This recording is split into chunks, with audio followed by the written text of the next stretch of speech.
Olá, pessoal, tudo bom? Eu me chamo Fabiano. Está começando mais um episódio do podcast Vem Descobrir.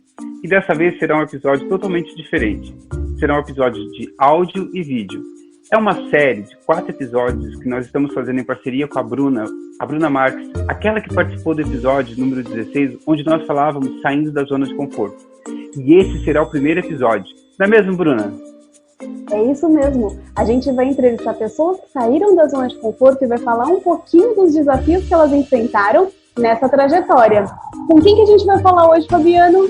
A primeira convidada não poderia ser ninguém melhor do que a Karina, aquela que já participa do podcast com a gente e que tem um canal no Instagram sobre literatura, o famoso Da Literatura. A Karina vai falar pra gente como é que foi a vida acadêmica dela, lá no início, onde ela começou estudando engenharia, passando pela arquitetura, fazendo artes cênicas e agora sendo professora de artes e literatura. Ela foi mudando gradativamente, mas isso é algo que a Karina vai dizer pra gente. Então, vem descobrir esse novo projeto e vem com a gente. Olá, Fabiano, olá, Bruna. Gente, obrigada pelo convite. Eu ainda fiquei pensando quando vocês me convidaram, né? Mas, gente, será que eu saí realmente da zona de conforto? Quando eu comecei a pensar sobre toda a minha vida, eu me dei conta que realmente eu tenho bastante história para contar.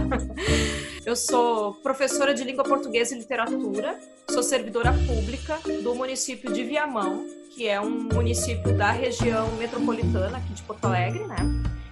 E atualmente eu trabalho apenas com ensino fundamental. É pré-adolescente e adolescente, né? Mais ou menos dos 11 anos até os 14, 15 anos. Daí alguns alunos às vezes têm um pouquinho mais, mas a média é isso, de 11 a 15, né? Tira uma dúvida pra gente. No podcast número 16, quando você começou a falar um pouco da sua vida profissional, você não tinha isso como foco, a questão da literatura. Então, assim, é que é bem complexo. Eu acho que a gente vem de uma geração em que praticamente obrigam a gente a procurar a graduação, a fazer um curso de graduação. E eu estudei em colégio particular. Na verdade, eu tive essa sorte, assim, de meus pais conseguirem pagar escola particular e eu ter, assim, um bom conhecimento. Eu era muito boa aluna. E, enfim, um dos objetivos dos meus pais era que eu pudesse, então, fazer um curso de graduação na Universidade Federal, porque eles achavam que eu tinha condições, até pelo meu histórico escolar.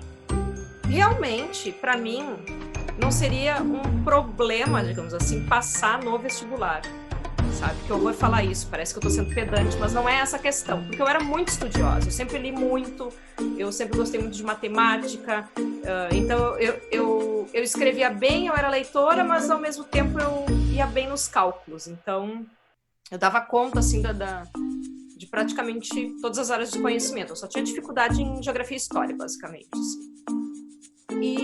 Só que quando chegou na hora de fazer vestibular, eu não sabia o que fazer. E como a escola que eu estudava era uma escola praticamente voltada para o pré-vestibular, porque era uma escola vinculada ao curso universitário, que é um curso pré-vestibular que tem aqui em Porto Alegre, e eles preparavam a gente, assim, o ensino era muito voltado a passar no vestibular. E como eu sou de uma época que não existia Enem, né, então era um ensino muito forte, assim, mas muito preparatório. Em alguns momentos, eu hoje, agora como professora, vejo várias falhas nesse tipo de ensino, né? Mas na época era o que era tipo assim um top, assim, né? Só que daí meu primeiro vestibular não foi nem para a área de engenharia, nem de arquitetura, nem nada. Porque eu pensei assim, eu gosto de escrever, eu vou fazer alguma coisa de escrita. Daí eu fiz para jornalismo. Eu me saí super bem, mas não passei, né? E eu fiquei em 49ª e tinha 40 vagas. E foi muito traumatizante, assim. Eu fiquei super mal, porque daí namorado passou, vários amigos passaram e eu não. Você imagina quem fica em 41º, né? Ai, não. Ficou mal. É. E é péssimo, na verdade, o fato que é algo que a gente faz ainda, mesmo adultos, assim. a gente tem uma maneira de se comparar com os outros, né? Que eu acho péssimo. Né? E, obviamente, eu acabei me comparando, porque eu tinha 17 para 18 anos, quando eu terminei meu segundo grau. Daí eu não passei no primeiro vestibular. A maioria dos meus amigos passaram, e o meu namorado da época passou. Então eu fiquei me sentindo péssima, porque todo mundo ia fazer faculdade e eu não, né? E daí eu fiquei fazendo 1 ano de cursinho, só que, na verdade, eu continuei meio perdida, assim, eu não sei o que eu quero fazer. E eu não queria fazer mais jornalismo, acho que eu peguei ranço, assim. Enfim, eu tinha 18 anos, né? Então, né, eu acho que isso é importante também pensar, porque eu era uma criançona, na verdade. E daí que eu acabei indo para a área de arquitetura, porque o meu namorado fazia engenharia, né? E daí eu fiquei entre arquitetura e engenharia, fui fazer arquitetura, daí passei super bem no vestibular, no ano seguinte, na URGS. Fiz um semestre de arquitetura, não gostei, tranquei já na metade do semestre e pedi transferência para engenharia achando que ia ser a solução. Mas 18 assim, anos, né, você gente? não gostou? O que aconteceu? Você não gostou por quê? Você se sentiu desconfortável? Viu que não era para você? O que você sentiu ali? Eu observava os meus colegas, olha eu me comparando de novo, né? Mas eu observava os meus colegas e era muito perceptível que eles estavam numa zona que eles queriam estar. E eu não queria estar ali, sabe? Eu ia para aula e eu nem gostava tanto do que eu estava estudando. E sem contar que o curso de arquitetura é um curso muito caro. Só quem é arquiteto para saber, assim, dos gastos, né? E daí eu tava pensando, eu tô gastando horrores, mesmo sendo uma universidade federal. Eu tava gastando horrores com material para fazer algo que eu não queria. E eu não me imaginava como arquiteta. E daí eu pensei, de repente, o certo, eu hoje, Silvio, eu com a cabeça que eu tenho hoje, o certo era eu trancar e ficar 1 ano parada, sabe? Eu deveria ter feito isso. Só que também, querendo ou não, rola a pressão dos pais, né? Porque daí teus pais, assim, os pais gostam de ver um filho cursando a Universidade Federal, né? Eu não trabalhava ainda, porque eu era muito jovem, não tinha colocação nenhuma no mercado de trabalho, né? Então tu fica meio assim, né? Sem saber o que eu faço, né? E a ideia de parar totalmente de estudar, eu acho que era meio inconcebível, assim, para minha família. Eu nunca cheguei a realmente conversar com eles sobre isso, assim. Talvez, se eu tivesse parado para conversar, né, e dizer assim, olha, eu não estou gostando do curso, quero ficar um tempo sem estudar, é muito provável que meus pais iam super compreender. É muito interessante isso, porque tem algumas famílias que promovem isso, né? Geralmente algumas famílias mais americanas, australianas, tem muito essa cultura de terminou o ensino médio, tem uma outra nomenclatura, né? E aí eles vão viajar ou vão experimentar fazer alguns cursos livres para depois escolher a faculdade que vai fazer, né? E eu acho que faz muito sentido, porque com 18 anos você não tem maturidade para escolher o que você vai estudar durante 4, 5 anos, não é? E mesmo que tenha maturidade para escolher o que vai estudar, não quer dizer que depois desses 5 anos tu vai realmente seguir aquela profissão. Né? Então tem mais essa, assim, porque eu acabei trocando de cursos de novo. Eu passei pela engenharia, passei pelo teatro. O teatro eu só realmente tranquei, foi por problemas financeiros, assim, na época. Eu era servidora pública já, e daí chegou num ponto que a grade curricular e os horários mudou tudo, assim. E daí eu teria que largar o meu trabalho para poder continuar cursando a universidade. Então foi daí nesse caso eu já tinha 20 e poucos anos, 23, 24 anos. Daí eu decidi que eu não ia parar de trabalhar e tranquei. Daí tranquei e daí sim, lá nos 23 anos, eu acho que eu fiquei, então, pouco mais de 6 meses sem estudar. Eu fiquei uns 8 meses assim, sem estudar. Então me tira uma dúvida, Karina. Nesse momento que você você ficou um pouco sem estudar, foi nesse momento que você percebeu que você estava sem foco, que você parou para perceber que precisava encontrar algo? O que te fez, nesse momento, decidir a sua carreira? Então, é que, na verdade, antes já, eu tinha percebido que eu estava completamente sem foco. Eu cheguei a fazer terapia, né? Eu fui fazer... Não que seja um problema fazer terapia, que fique bem claro, mas eu cheguei a fazer terapia por este motivo, é isso que eu quero dizer. Porque eu me sentia extremamente culpada por estar ocupando uma vaga, né, numa universidade pública e não estar aproveitando isso, né? E sem contar, novamente, as comparações, né? Querendo ou não, as pessoas acabam te enxergando como uma louca, né? Ah, essa daí não sabe o que quer. Realmente, eu não sabia o que eu quero, o que eu queria. Mas hoje eu não vejo isso como algo negativo, né? Mas na época isso me angustiava demais.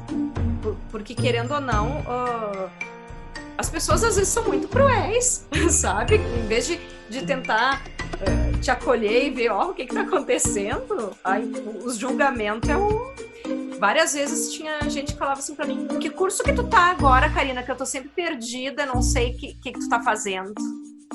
Sabe? Vontade de dizer nada que te interessa. Vontade, sabe? Uma tia, mas enfim, né? Um primo. A gente não tem... Oi? Às vezes uma tia, um primo, que faz um comentário com a família, né? Você se sente mal. E a gente não tem essa desenvoltura, né? Assim, esse jogo de cintura pra dizer, pois é. Não, eu ficava triste, eu chorava, eu me angustiava, enfim. Mas daí sim, quando chegou lá pelos 20 e poucos, que eu percebi, não, chega, eu não vou mais estudar até eu decidir realmente o que eu quero fazer. E fiquei esses 8 meses mais ou menos parado. E eles foram, na verdade, bem determinantes pra mim. Porque eu cheguei à conclusão assim, não vou voltar a estudar até eu ter realmente um objetivo com esse estudo. E daí eu comecei a me dar conta das coisas que eu gostava, assim, né? Eu sempre gostei de ler, eu sempre fui boa em escrever, eu sempre gostei de arte e sempre fugi do magistério, na verdade, porque minha mãe é professora, mas eu sempre fui boa para explicar coisas, né? Então eu cheguei à conclusão que eu deveria realmente me jogar no curso de letras, que sempre foi um curso assim como uma segunda opção na minha vida, porque eu pensei assim, já que é para trabalhar, que seja trabalhando lendo, né? Que é uma coisa que eu gosto de fazer. E daí, então, eu me inscrevi para o vestibular de uma faculdade particular, porque nessa época eu era servidora pública. Então eu trabalhava o dia inteiro e essa faculdade, que é a FAPA, que agora nem é mais FAPA, é outro nome, era todo o curso noturno. E daí eu mesma poderia pagar, né? Então eu acho que isso foi bem importante para mim, porque daí eu não ficava mais nessa coisa assim de ficar dependendo dos meus pais, mesmo morando com eles, mas eu que pagava a conta da faculdade, eu pagava o meu material, eu que me organizava com passagem de ônibus, com tudo, assim. E foi o que deu certo para mim. Daí eu consegui realmente me estabilizar e fiz o curso no tempo, assim, 4 anos e meio. Me formei. Né? E só nota boa, assim. Então, eu acho que foi quando eu realmente me dei conta que eu tinha que parar de fazer coisas que não tinha nada a ver comigo e realmente seguir o que eu gosto de fazer, né? E em algum momento você se arrependeu dessa mudança, porque querendo ou não, você estava fazendo um curso de engenharia e de repente você passa por várias disciplinas e começa a fazer literatura, que é totalmente diferente, é totalmente oposto. Totalmente. Em algum momento você se arrependeu? Quando eu resolvi sair da engenharia, eu nem contei para meus pais, né? Eu fui lá e pedi transferência para o curso de artes cênicas E dentro do curso de artes cênicas eu também já estava fazendo umas disciplinas de literatura grega, porque eu estudava tragédia e comédia grega. Foi daí que eu comecei a me dar conta que nem era artes cênicas que eu queria, que era já letras desde o início, né? Então, quando meus pais descobriram, eu só avisei, assim, a partir do semestre que vem, eu não estou mais no curso de engenharia. Na verdade, meu pai chegou a abrir até uma espumante para comemorar, porque ele disse assim que era visível que eu estava num curso que eu não gostava e ele estava esperando o momento em que eu ia dizer que ia sair do curso de engenharia. E eu não tenho arrependimento mesmo, assim, que eu detestava. Chegava num ponto que eu pensava assim, que saco ter que levantar da cama para ver aquela gente, para ver aqueles conteúdos horríveis, vai ficar calculando um monte de coisa sem sentido. Eu não via sentido, sabe, nas coisas, enfim. Eu acho que uma coisa, Fabiano, que valeu a pena, assim, eu tenho um bom conhecimento de matemática, sabe? Física e matemática, assim, eu tenho um raciocínio lógico muito bom. Isso sempre foi bom para passar em concurso público, por exemplo. Mas eu acho que o raciocínio lógico é muito bom para a gente se organizar. Eu dou uma aula eu sou muito organizada para dar aula. Os alunos sabem direitinho o meu método, sabe? Eles sabem que eu tenho uma rotina, eles sabem que eu gosto das coisas organizadas. Quando eu peço trabalho, eu sou muito visual, assim, então eu gosto de trabalho organizado, com margenzinha. Eu sou bem chatinha com essas coisas. Quando é manuscrito, né?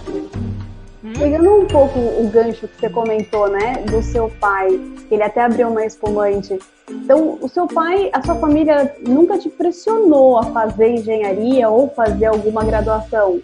Eles sempre deixaram livre e te apoiaram até mesmo no momento em que perceberam que você não estava feliz, eles ainda assim te deixaram livre para que você tomasse a sua decisão, né? A história de vida dos meus pais é completamente diferente, né? Eles são pessoas que vieram do interior dos estados em que eles moravam, porque minha mãe é catarinense e meu pai é gaúcho. E era outra época, né? Eles saíram para entrar no mercado de trabalho. A minha mãe foi fazer faculdade só depois de ter nós três, né? Minha mãe é professora, então ela atuava como professora, mas ela era uma professora de magistério. Então tanto a mãe quanto o pai, eles foram muito assim de nos deixar livre para escolher o que a gente quer fazer. A minha mãe às vezes dizia: Karina, por que tu tá fugindo do que tu realmente gosta? Ela dizia muito isso para mim, né? Porque eu sempre me agradei mais por pegar um livro. Não é à toa que eu tenho 4 estantes de livros. Às vezes eu penso assim que provavelmente os meus ex-colegas do curso de engenharia devem pensar assim: aquela lá era louca, não queria nada com nada e deve ainda estar pobre porque é professora. Não duvido que pensem nisso, né? Mas eu acho que depende do valor que tu dá para as coisas, né? Então, até eu podia estar hoje assim, com muito mais dinheiro, mas e aí, né? Fazendo coisas que eu não gosto. Então, para mim, isso não serve, né? Exatamente, né? Dá pra fazer essa comparação porque você não aguentou um semestre em engenharia, mas terminou rapidamente o curso de literatura sem parar, né? Sim. Eu fui super focada e na verdade, assim, eu não me via necessariamente como uma professora de língua portuguesa. Eu sempre me enxerguei como uma professora de literatura. Mas depois, cursando, eu comecei a perceber que eu também era muito apaixonada por linguagem mesmo, e pela evolução dos idiomas, enfim. Mas eu fiquei voltada só para literatura e língua portuguesa, literatura de língua portuguesa e língua portuguesa. Depois eu fui fazer mestrado na área de literatura, né? Então eu sou mestre em letras, em teoria da literatura, e trabalhei com um autor de literatura brasileira. Eu fazia muitas disciplinas, eu trabalhava o dia inteiro, estudava à noite, chegava em casa, daí ia jantar, tomar banho, e às vezes eu estudava até de madrugada, acordava de manhã, mesma rotina. Daí quando cheguei na metade do curso, eu comecei a me dar conta que 8 horas estava muito pesado. Né? É uma rotina pesada, assim, a pessoa trabalhar, estudar, né? E daí eu pensei assim, eu vou fazer um concurso público, então, para trabalhar só 6 horas. Qual o seu status atual agora? Quais são os seus projetos hoje? Você chegou onde você queria? Qual seria o próximo passo para essa sua carreira? Eu nunca acho que eu tô onde eu quero. Olha a louca. Não, eu não gosto dessa coisa de ficar parada, como vocês perceberam, né? Eu acho que a gente sempre tem que estar se desafiando. Eu acho que a gente sempre tem que estar buscando aperfeiçoamento. Uma das coisas que eu quero fazer é doutorado, né? Na verdade, eu até me acomodei um pouco nesses últimos 4 anos. Eu já quis ter feito doutorado, já pensei em fazer seleção de doutorado em algumas universidades, mas eu não tive muita certeza do tema que eu gostaria de trabalhar, então eu resolvi esperar um momento, né, de ter esse tipo de certeza. Mas eu acho que em alguns aspectos eu estou sim onde eu queria estar, sabe? Porque quando eu terminei meu mestrado, eu me lembro que o meu objetivo era ir para a sala de aula e estar num trabalho estável. Eu estou num trabalho estável e estou em sala de aula, né? Então, só isso já me deixa muito feliz. Eu adoro dar aula. Eu gosto muito de adolescente. Eu sei que as pessoas costumam fugir de adolescente, né? Mas é a minha zona de conforto total, assim. Eu acho que eu consigo me aproximar da linguagem deles. Inclusive, isso fez eu ter esse projeto que é o da literatura, né? Então, eu trabalho com literatura na internet também. E mesmo assim, quando eu vou falar de clássico, eu tento trazer uma linguagem um pouco mais jovial para o adolescente, né? Tentar compreender. Então, nesses aspectos, assim, eu tô bem feliz onde eu tô, sabe? Mas agora a minha ideia é tentar, de repente, uma colocação melhor, né? Daí, pensando no aspecto financeiro mesmo agora, né? Uma colocação melhor, porque a gente sabe que a educação aqui no Brasil é uma luta, né? Eu não vou nem dizer que é difícil, vou dizer que é uma luta. E a cada dia é maior essa luta, assim. Então, mesmo eu sendo servidora pública, tem algumas situações que a gente fica muito inseguro. E daí eu tô pensando, assim, em outras possibilidades, né? Mas, de qualquer forma, assim, eu sou licenciada em letras, né? Eu tô em sala de aula, mas uma coisa que a minha área também permite é trabalhar com revisão, né? E revisão textual é algo que dá para fazer em casa, então, hoje em dia, com a pandemia, muita coisa se ressignificou e é uma área que eu acabei voltando. Fazia o quê? 2, 3 anos que eu não revisava mais, eu estava só em sala de aula mesmo, e esse ano, assim, veio bastante trabalho, assim, e foi bem bom, assim, eu perceber que é uma outra área que eu posso investir, né? Eu achei muito interessante que você comentou que você reduziu sua carga de trabalho para não deixar as aulas de literatura. Então, isso é um sinal claro de que você se encontrou ali na profissão, né? Então, é um grande sinal isso. Você preferiu diminuir a carga horária de trabalho para manter os estudos. E pegando o gancho de manter os estudos em algo que você realmente gosta, e lembrando do caminho que você fez, passando por vários cursos que você não se interessou, não se identificou, mas eles são muito válidos, né? Porque você é hoje quem você é graças a tudo que você passou. Então eu queria que você falasse um pouquinho pra gente qual foi uma lição ou uma habilidade que você tem hoje e que você foi aprendendo em cada uma dessas etapas. Eu acho que a primeira coisa que eu aprendi é a prestar mais atenção nos meus instintos, na verdade, sabe? E parar de me comparar com os outros. Eu acho que é o maior aprendizado. E esse aprendizado não é a universidade que vai dar pra gente, é a vida, né? Então, eu acho que de certa forma, algumas pessoas enxergam essa minha trajetória como alguns tropeços, digamos assim, como alguns erros. E eu acho que não, né? Eu acho que realmente eu tive muito aprendizado. Eu acho que a engenharia, por exemplo, me ensinou, me fez perceber que o que eu gosto mesmo é de literatura. Sabe por que eu digo isso? Porque eu ia para aula e eu sempre tinha um livro dentro da mochila. E eu sempre estava lendo alguma coisa antes de começar a aula. E uma vez um colega, um menino, me cumprimentou e tal, né? Porque, enfim, mulheres já no curso de engenharia, pelo menos naquela época, era algo assim, novidade quase, porque eram poucas mulheres, né? Não sei como é que tá hoje. E eu me lembro que ele olhou, o que você tá fazendo? Eu tô lendo? Ele assim, me olhou com aquela cara assim, tipo, por quê? Bom, eu fiz uma cara de julgamento, provavelmente, né? E só respondi, porque eu quero, sabe? E daí eu fiquei pensando, e eu me lembro que aquilo, eu nunca vou me esquecer disso. Imagina, faz o quê? Faz uns 20 anos, eu acho isso. Eu nunca vou me esquecer disso. Porque eu fiquei pensando assim, mas gente, isso é o tipo de pergunta que se faça, né? Será que essa gente não lê? Será que essa gente não lê? E daí que eu...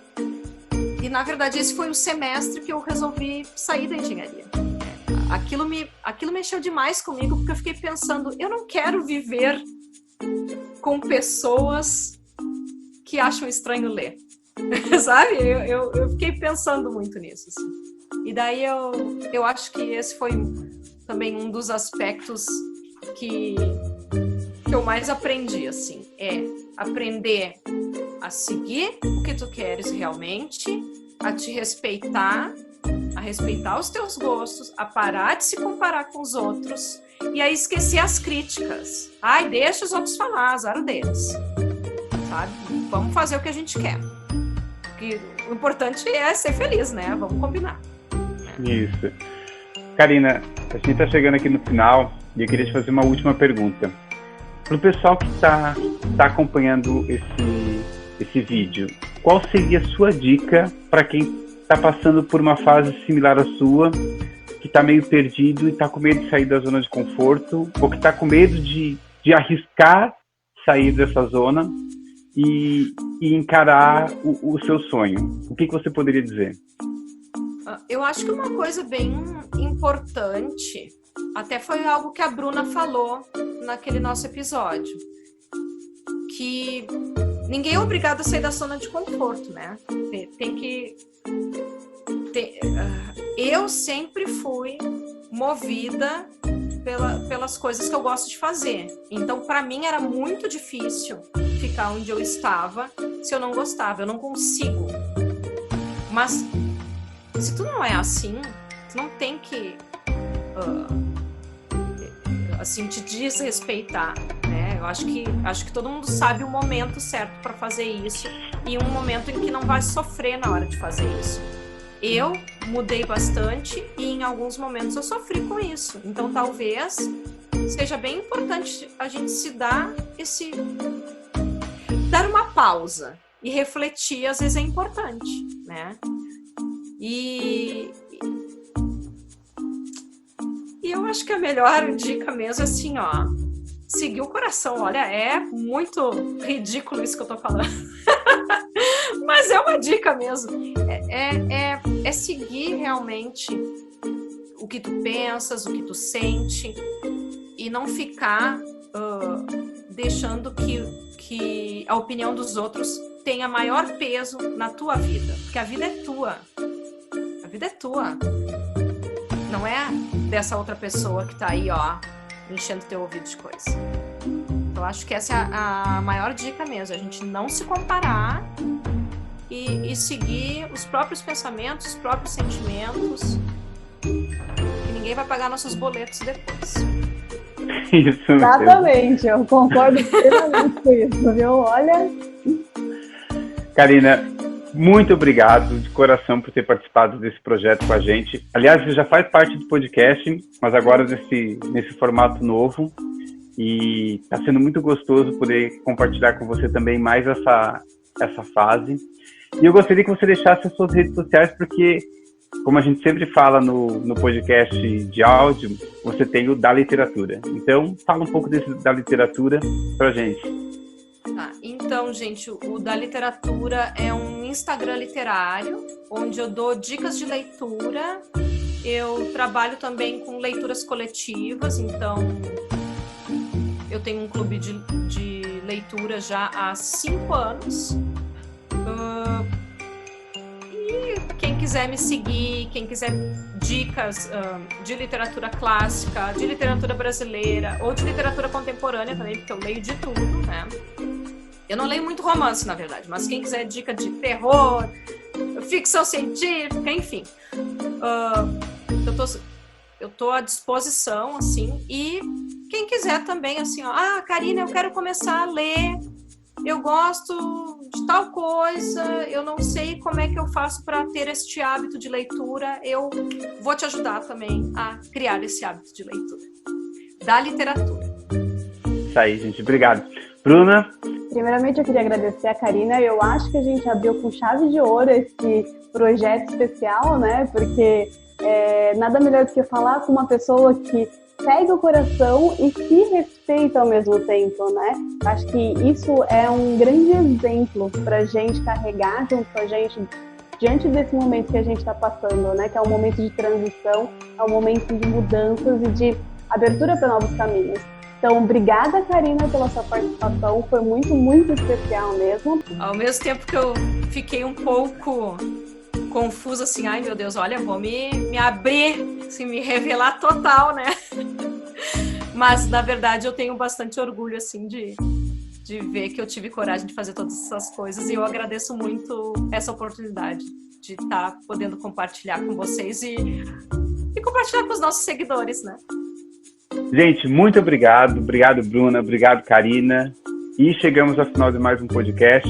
Quem quiser seguir o nosso podcast no Instagram Vem Descobrir Cast, onde a gente está sempre postando o material que vai ser divulgado durante a semana. Um grande beijo para vocês e até a próxima. Beijo, tchau, tchau.